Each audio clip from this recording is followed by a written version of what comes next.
done here is just highlight some of the courses I teach, the goals for the courses that are in the syllabi. I want to demonstrate relationships among policy, conceptions of democracy, social justice, leadership. That's kind of pervasive. Examine the ethics and outcomes of their own practices, which connects again to what Dr. Pring said and what some of us were talking about in our small groups, and look at issues of educational leadership and governance. When I teach these classes, I don't lecture. I can talk. I mean, there's no problem with me standing up in front of a group of people and talking, but I do not do that when I'm working with doctoral students. There's seminars, there's symposia, we engage in a whole lot of different activities. They have to do a lot of reading. That's one of the things the first panel said to the new cohort. You'll learn very quickly which professors require you to do the reading and which ones you don't have to do it. You can come to class and just get by. And they said, for Dr. Shields, you have to do the readings. We do simulations. I show videos. We look at case studies. We look at interactive internet sites with cases that they can engage in. They do blogs. We have email lists. I do site visits. I go out and visit my students in schools if they ask me to.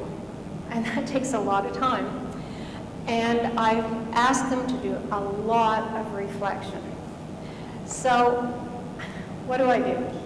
Well, at the beginning of this course that I was actually studying, before we had any class sessions, I asked them to fill in an online survey, which asked them all about their conceptions of democracy and social justice and where they had learned it and what they had begun to think about, and got a lot of comments like the one that you see on the screen. Democracy is a form of governance. And that's what they thought of. They didn't think of it as a form of civil life lived in common for mutual benefit. It was all about governance. And don't forget, this is the United States context that I'm working in right now, where you've got a very particular form of governance as well. But whenever I teach a content course, not a methods course, but a content course, I ask my students to do weekly reflective journals. They have to write between 1,000 and 1,500 words every week. I ask them to send them to me by a given time. The course I'm teaching right now, I get them by 9 o'clock on Sunday night.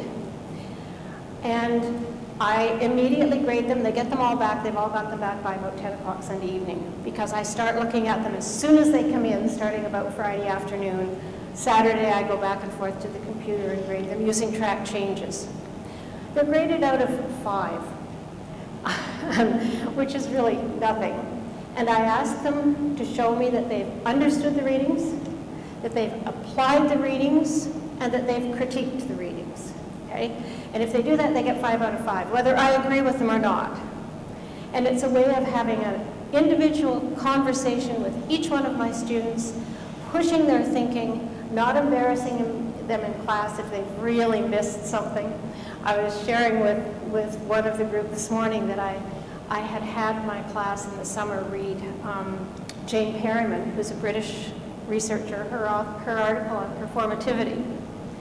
And one of my doctoral students in her journal wrote about it as if it was just a simple description of the way things are and the way they should be in schools. And I was able to write to her saying, I think you've missed the point of the article. The article was really trying to critique the way things are. You might want to go back and reread it. Well, that does several things. It gives me a chance to make those comments without embarrassing students. It gives me a chance to push them. I know what they've understood really well and where we need to spend time in the class conversations and discussions and activities focusing on pushing their thinking, right?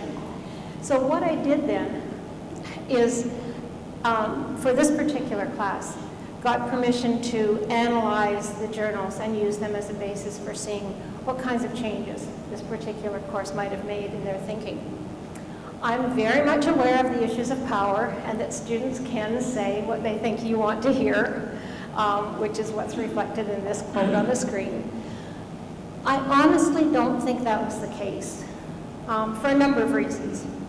In part because they can still get 5 out of 5 whether I agree with them or not. And as soon as they see that, then they're much freer to express their own opinions. But also because in that particular group, every Wednesday night, one of the middle school principals would come in with a big smile on her face saying, "You know, this class is my therapy group." And they'd share their problems and they shared their struggles. And that, I think, is the real advantage of a cohort group, that they become each other's support. And so they became quite honest with each other. So what did I discover as I analyzed the 12 journals that each of them had written during this cohort?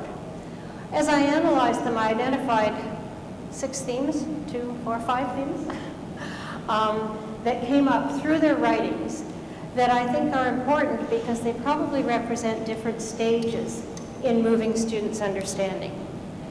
And I've got a whole lot of quotes on the screen, probably too much text for any PowerPoint.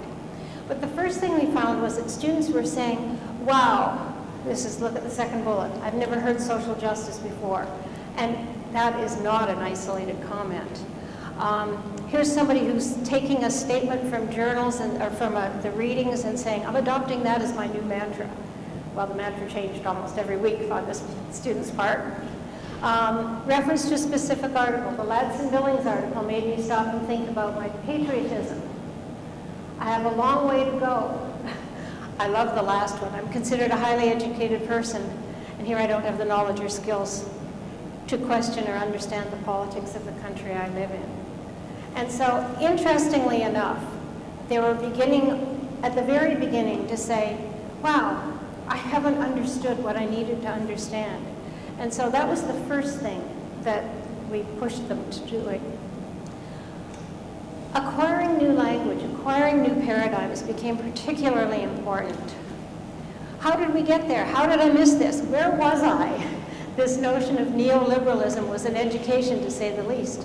It provided me with a frame to understand the market and, more importantly, how greed has brought our country to where it is today. Again, this notion of new understanding. But look at the top one. These readings have provided me with the language to describe my thoughts and the reality I've come to know as an educational administrator. One of the things I think that doctoral studies, graduate studies in general, can do for school leaders is provide them with a language that they often haven't had before, a language of critique as well as of possibility. This is an amazing quotation because it comes from the only Black student in this particular cohort.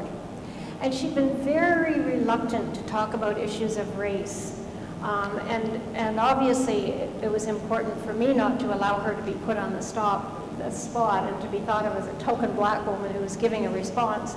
But even recognizing her own location, she was very reluctant to talk about it. And then all of a sudden, she was introduced to Michael Dantley's work. And I don't know how familiar you might be with him, but he talks about critical leadership and critical spirituality and draws on Cornel West and a number of people like that. And here she is, after the election of Obama, reading Dantley, and then this is what she says.